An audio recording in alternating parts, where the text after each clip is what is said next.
سلام علی آقا. سلام بابا جان. سلام پسر دارم.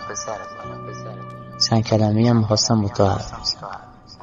ببخشید بابا جان که تو سن کودکی ولت کردم رفتم.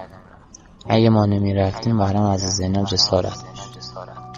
یا خدای ناکرده دوباره همون خرابه‌هایشان برای حرم حضرت رقیه اتفاق می‌افتاد.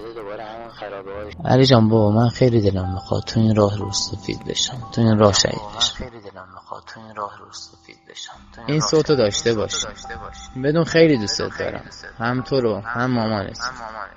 مواظب خودتون باشید.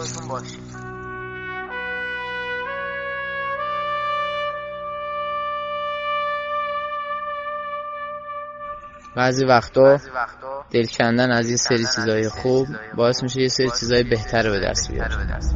من از تو مامان دل کندم تا بتونم نوکری از زینب به دست بیارم. و سعی کن یه جوری زندگی کنی که خدا عاشقت بشه. اگه خدا عاشقت بشه خوب تو رو خریداری. مواظب خودتون باشی.